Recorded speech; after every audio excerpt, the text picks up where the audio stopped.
سورہ البقرہ کی اگلی آیت ہے آیت نمبر 121، جس کا ترجمہ ہے، جن لوگوں کو ہم نے کتاب دی ہے وہ ان کی اس طرح تلاوت کرتے ہیں جو تلاوت کرنے کا حق ہے، وہی اس پر ایمان رکھتے ہیں، اور جو اس کا کفر کرتے ہیں سو وہی نقصان اٹھانے والے ہیں۔ دیکھیں کہ پچھلی آیت میں یہود و نصارہ کی ہٹ درمی اور ان کے سخت عناد کا ذکر کیا گیا تھا۔ اب فرمایا جا رہا ہے کہ سارے اہل کتاب کا یہ حال نہیں، ان میں سے بعض جو ہیں وہ حق پرست بھی ہیں، یعنی جو حق کو سمجھتے اور مانتے ہیں۔ پچھلی آیت میں یہود و نصارہ کے دین کو احوا یعنی نفسانی خواہشات فرمایا گیا۔ اب اس کی وجہ بتائی جا رہی ہے کہ انہوں نے در حقیقت اس کتاب کو پڑھا نہیں، جنہوں نے صحیح پڑھا ہے وہ مسلمان ہو گئے ہیں۔ پہلے فرمایا گیا تھا کہ اسلام حقیقی ہدایت ہے، اب اس کی دلیل دی جا رہی ہے کہ توریت اور انجیل کو صحیح پڑھنے والوں نے بھی اسے قبول کر لیا۔ اب اس آیت کا جو شان نزول ہے وہ یہ ہے کہ بعض صحابہ کرام رضوان اللہ علیہم اجمعین نے حضور نبی کریم صلی اللہ علیہ وآلہ وسلم کی ہجرت سے پیشتر حبشہ کی طرف ہجرت کی تھی، اور حبشہ کے بادشاہ نجاشی وغیرہ کو قرآن پاک سنا کر اسلام کا دل دادا کیا تھا۔ جب حضور نبی کریم صلی اللہ علیہ وآلہ وسلم نے مدینہ پاک کی ہجرت کی تو یہ لوگ بھی بذریعہ کشتی جو ہے وہ وہاں پر آ گئے، کیونکہ انہوں نے مجبوراً اتنے روز تک حضور نبی کریم صلی اللہ علیہ وآلہ وسلم کی جدائی جو ہے اس کو برداشت کیا۔ ان کے ہمراہ 40 اہل کتاب تھے، جن میں سے 32 اہل حبشہ اور 8 شامی راہب تھے۔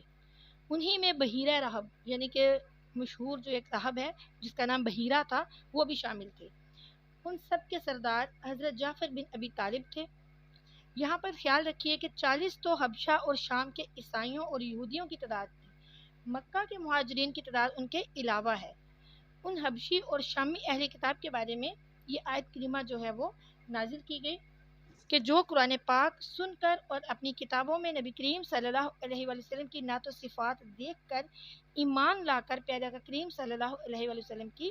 خدمت اقدس میں حاضر ہوئے۔ خلاصہ تفسیر یہ ہے، اللہ عز و جل فرما رہا ہے کہ اے میرے پیارے نبی صلی اللہ علیہ وآلہ وسلم، اگرچہ سب ہی بنی اسرائیل اپنے آپ کو اہل کتاب کہتے ہیں اور بظاہر سب ہی کتاب پڑھتے ہیں، مگر در حقیقت کتاب انہی کو ملی جنہیں ہم نے دی، اور جنہوں نے اس کو صحیح طور پر پڑھا، اس کی تلاوت کا حق ادا کیا، اس کے احکام پر عمل کیا، اور جو اس کے بتائے ہوئے راستے پر چلا، جن میں یہ صفتیں ہیں،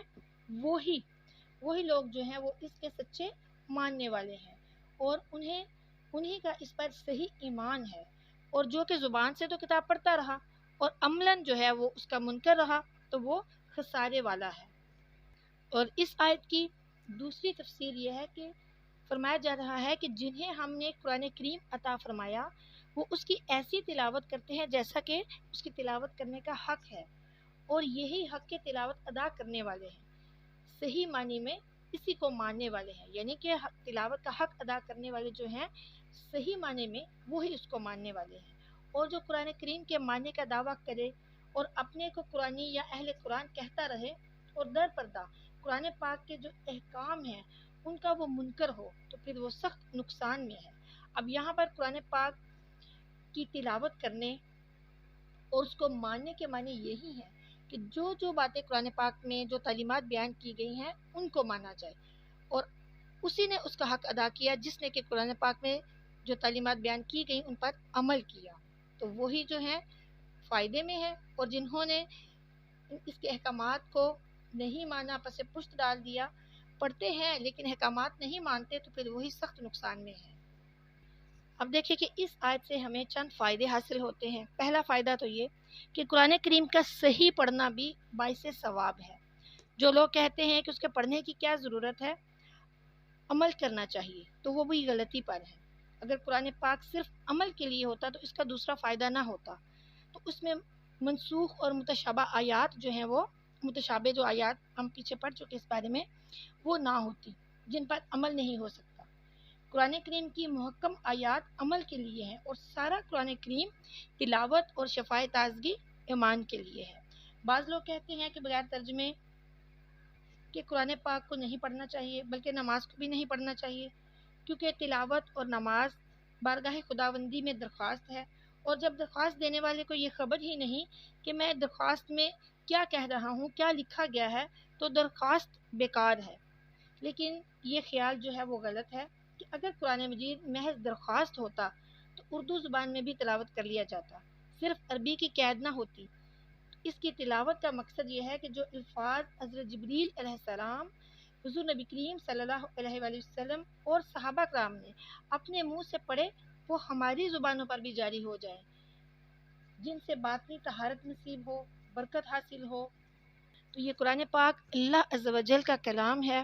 کتنی خوبصورت بات ہے اور یہ کتنی خوبصورت کتاب ہے کہ یہ کلام، یہ جو پورا کا پورا قرآن پاک ہے، یہ پورا کلام اللہ عز و جل کا ہے۔ اور اس سے خوبصورت بات کہ اللہ عز و جل کا یہ کلام حضور نبی کریم صلی اللہ علیہ وآلہ وسلم کی مبارک زبان کے ذریعے ہم تک پہنچا۔ اس کے جو الفاظ ہیں وہ نبی کریم صلی اللہ علیہ وآلہ وسلم کی مبارک زبان سے ادا کیے گئے اور ہم تک پہنچائے گئے۔ تو اس کا جو پڑھنا ہے، یعنی اس کی جو عربی ہے، ہم اس کو جو پڑھتے ہیں، اس کی جو تلاوت کرتے ہیں، وہ بھی باعث شفا ہے۔ یہ نہیں کہا جا سکتا ہے کہ ہم پڑھ رہے ہیں، ہمیں اس کے میننگز نہیں آتے تو ہم پڑھ رہے ہیں تو اس کا کوئی فائدہ نہیں، ایسا نہیں ہے۔ اس کے ایک ایک حرف پر 10 نیکیاں ملتی ہیں۔ پھر یہ کہ قرآن پاک کا صحیح طور پر اور باادب خشوع و خضوع کے ساتھ پڑھنا یہ ایمان کی علامت ہے۔ پھر یہ کہ اس تلاوت سے فائدہ ہوگا جو کہ نیک نیتی سے ایمان کے ساتھ ہوگی۔ ایمان چھوڑ کر صرف تلاوت کرنا قرآن کریم کو اپنے خلاف گواہ بنانا ہے، یعنی کہ محبت سے، خلوص سے ہم اس کی تلاوت کریں گے، خشوع و خضوع کے ساتھ، ایمان کے ساتھ، تو پھر ہی ہمیں فائدہ ہوگا۔ اب دیکھیں کہ جو قرآن پاک کی تلاوت ہے اس کے حق میں، یعنی حق کی تلاوت میں بہت گفتگو کی گئی ہے۔ عبداللہ ابن عباس رضی اللہ تعالیٰ عنہ فرماتے ہیں کہ حق کی تلاوت یہ ہے کہ قرآن کریم کے حلال کو حلال جانا جائے اور اس کے محرمات کو حرام سمجھے اور اس کے حروف کو صحیح ادا کرے۔ غفلت سے غلط پڑھنا یہ حرام ہے اور عمدن غلط پڑھنا یہ کفر ہے، یعنی جان بوجھ کر غلط پڑھنا یہ کفر ہے، لیکن غفلت کے ساتھ اس کو غلط پڑھا جائے گا تو یہ حرام ہوگا، کیونکہ یہ بھی قرآن کریم کی تحریف ہے کہ ہم اس کو جان بوجھ کر غلط پڑھ رہے ہیں تو پھر یہ تحریف کرنا ہے۔ حضرت عمر رضی اللہ تعالیٰ نے فرمایا کہ حق تلاوت یہ ہے کہ جب جنت کا ذکر آئے تو اللہ سے جنت مانگی جائے، اور جب جہنم کا ذکر آئے تو پھر اللہ تعالیٰ سے جہنم سے پناہ مانگی جائے۔ عبداللہ ابن عمر رضی اللہ تعالیٰ عنہ نے حضور نبی کریم صلی اللہ علیہ وآلہ وسلم سے روایت کی ہے کہ حق تلاوت یہ ہے کہ اس کے حلال کو حلال جانے اور اس کے حرام کیے ہوئے کو حرام مانا جائے، اور جس طرح اترا ہے ویسے ہی اس کو پڑھا جائے، اس کے کلمات میں تحریف نہ کی جائے اور نہ ہی اس کے معنی جو ہے اس کی غلط تعویل کی جائے، اور دنیا داروں کی خاطر جو احکامات بتائے گئے ہیں قرآن پاک میں ان کو چھپایا نہ جائے۔ حسن بصری رحمۃ اللہ تعالیٰ علیہ فرماتے ہیں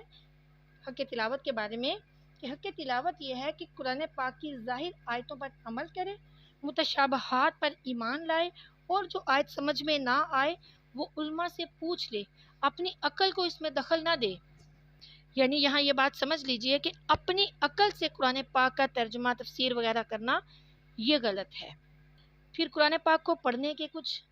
آداب ہیں، یعنی تلاوت قرآن پاک کے کچھ آداب ہیں۔ وہ یہ ہے کہ پڑھنے والا جو ہے وہ باوضو قبلہ رو ہو کر پڑھے، سننے والا ادب اور تعظیم سے خاموشی سے سنے، جہاں لوگ کام کاج میں مشغول ہوں وہاں بلند آواز سے قرآن پاک کی تلاوت نہ کی جائے۔ پھر یہ کہ جو قرآن پاک پڑھ رہا ہے وہ محبت سے، خشوع و خضوع سے پڑھے، اطمینان قلب سے پڑھے۔ پڑھتے وقت اس کا جو حضوری قلب ہے اور خشوع و خضوع وہ بہت ضروری ہے۔ اگر پڑھنے والا معنی نہیں جانتا تو ان پر غور کرے، اور اگر نہ کرے فقط عبارت قرآن پر ہی دھیان رکھے تو اس کی عبادت بھی بہت لذیذ ہے اور اس کا بھی بہت لطف ہے اور بہت فائدہ ہے۔ اب دیکھیں کہ ہمیں اب جب ہم قرآن پاک پڑھتے ہیں تو بہت سے لوگ ہیں کہ جن کو قرآن پاک کا مکمل ترجمہ تو نہیں آتا، نہ ہی تفسیر کا پتہ ہے، نہ ہی ترجمے کا پتہ ہے، لیکن ویسے ہی وہ پڑھتے ہیں۔ لیکن جب ہم قرآن پاک پڑھ رہے ہوتے ہیں تو ہمیں اس میں بہت لذت محسوس ہوتی ہے، چاہے اس کا ترجمہ نہیں پتہ، میننگز نہیں پتہ، لیکن پھر بھی قرآن پاک پڑھتے وقت بہت لذت محسوس ہوتی ہے۔ تو یہ اسی بات کی دلیل ہے کہ صرف معنی کے بغیر بھی قرآن پاک پڑھنا بہت فائدے دیتا ہے، لذت دیتا ہے، اطمینان قلب دیتا ہے۔ اللہ عز و جل سے دعا ہے کہ وہ ہمیں قرآن پاک کو سمجھ کر پڑھنے کی، اس کے معنی سمجھنے کی، اس پر غور و فکر کرنے کی، پھر اس کی تعلیمات پر عمل کرنے کی توفیق عطا فرمائے، آمین۔ اب یہاں پر ایک مسئلہ یاد رکھیے کہ مسئلہ یہ ہے کہ چند لوگ جو ہیں وہ مل کر قرآن کریم بلند آواز سے نہ پڑھیں، یا تو سب آہستہ پڑھیں یا پھر ایک بلند آواز سے پڑھے اور باقی سب جو ہیں وہ سنیں۔ ہاں، یہ مسئلہ جو ہے یہ قرآن پاک یاد کرنے والے جو بچے ہوتے ہیں، جو لوگ ہوتے ہیں، ان پر یہ پابندی نہیں ہے، وہ سب مل کر بلند آواز سے پڑھ سکتے ہیں، کیونکہ وہ تلاوت قرآن پاک نہیں بلکہ تعلیم قرآن ہے۔ اس لیے شامی نے فرمایا ہے، علامہ شامی نے، کہ تلاوت کرتے وقت اعوذ پڑھے مگر استاد کو سناتے وقت نہ پڑھے، کیونکہ اعوذ باللہ جو ہے وہ سنت تلاوت ہے، نہ کہ سنت تعلیم ہے۔ اس آیت کی تفسیر میں صوفیہ کرام فرماتے ہیں کہ کتاب الہی کے خود حاصل کرنے میں اور اللہ کے عطا فرمانے میں اس آیت میں ان قسمت والوں کا ذکر کیا گیا ہے کہ جنہیں کتاب خود اللہ عز و جل نے عطا فرمائی، یعنی اولیاء کرام، اور ان کی صفت یہ ہے کہ حق کے تلاوت وہی ادا کر سکتے ہیں جو قرآن کا حق کے دل سے پڑھیں گے، یعنی کہ حق کی تلاوت کون ادا کر سکتے ہیں؟ جو قرآن پاک پڑھتے وقت مکمل خشوع و خضوع جو ہے وہ اختیار کریں۔ مزید فرماتے ہیں صوفیہ کرام کہ قرآن پاک کا حق تلاوت یہ ہے کہ اس کے پڑھتے وقت دل دنیا سے سرد ہو کر آواز میں درد ہو، آنکھوں سے آنسوؤں کی جھڑی لگی ہو، دنیا اور دنیاوی چیزوں سے ایک دم غافل ہو جائیں، ثنا فی اللہ اور بکا باللہ کے مزے سے ایسا مرد میدان جو ہے اپنی تلاوت سے اوروں پر بھی رنگ جما دیتا ہے اور اس کی تلاوت کی برکت سے اوروں کو بھی ایمان مل جاتا ہے۔ حضرت ابوبکر صدیق رضی اللہ تعالیٰ عنہ ہجرت سے پہلے اپنے دروازے پر قرآن کریم کی تلاوت کرتے تو مشرکین عورتیں اور بچے جو ہیں وہ آپ رضی اللہ تعالیٰ عنہ کے گرد جمع ہو جاتے۔ آپ رضی اللہ تعالیٰ عنہ روتے بھی تھے اور ان کو جو سنتے تھے مشرکین، مرد، عورتیں اور بچے، وہ بھی ان کے ساتھ روتے تھے۔ بہت لوگ ان درد والی آوازوں سے قرآن کریم سن کر ایمان لے آئے تھے۔ تو ایسے لوگوں کی ہی یہ صفت ہے، اولئک یؤمنون بہ، کہ وہ اس تلاوت کے ذریعے لوگوں کو ایمان بخش دیتے ہیں اور سب کو ایمان میں لے لیتے ہیں۔ لیکن وَمَن یکفر بہ، جو ایسے پاک بازوں سے قرآن پاک سن کر بھی کافر رہے یا ان کے درد کا انکار کرے، وہ بہت نقصان والا ہے۔ ان لوگوں نے تو اس تلاوت ہی کے ذریعے روحانی بیماریوں کے سوا جسمانی بیماریوں کو بھی شفا بخشی۔ وہی قرآن کریم صحابہ کرام بھی پڑھتے تھے کہ ان کی ایک آیت سے سانپ کاٹے ہوئے کو بھی شفا مل جاتی تھی، اور وہی قرآن کریم ہم بھی پڑھتے ہیں مگر اس میں تاثیر نہیں ہے۔ کیونکہ وہ جو پڑھتے تھے، تلاوت کرتے تھے، اس کا حق ادا کرتے تھے، اور جو ہم ہیں، ہم اس کی تلاوت کا حق ادا نہیں کرتے۔ اللہ تعالیٰ اپنے فضل و کرم سے ہمیں وہ دل اور وہ زبان عطا فرمائے کہ جس سے حق کی تلاوت جو ہے وہ ادا ہو جائے، آمین ثم آمین۔ صوفیہ کرام فرماتے ہیں کہ نقش قرآن کی جگہ کاغذ ہے، یعنی نقش قرآن جو ہے اس کی جگہ کاغذ ہے، کاغذ پر نقش بنایا جاتا ہے۔ الفاظ قرآن کی جگہ سننے والے کے کان اور تلاوت کرنے والے کی زبان ہے۔ مضامین قرآن کی جگہ مومن کا دماغ، انوار و تجلیات قرآن کی جگہ مومن کا دل ہے۔ اب یہاں یہ بات سمجھ لیجئے کہ جو قرآن پاک کے مضامین ہیں یا اس کے جو معنی ہیں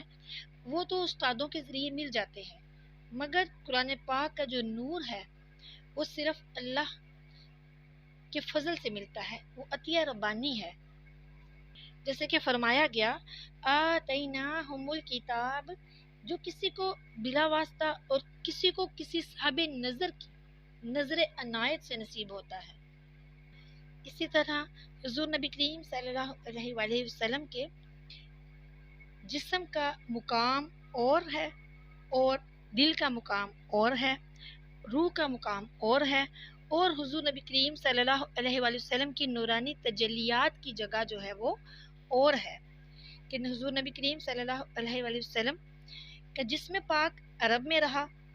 اور پیارے آقا کریم صلی اللہ علیہ وآلہ وسلم کا جو قلب انور ہے وہ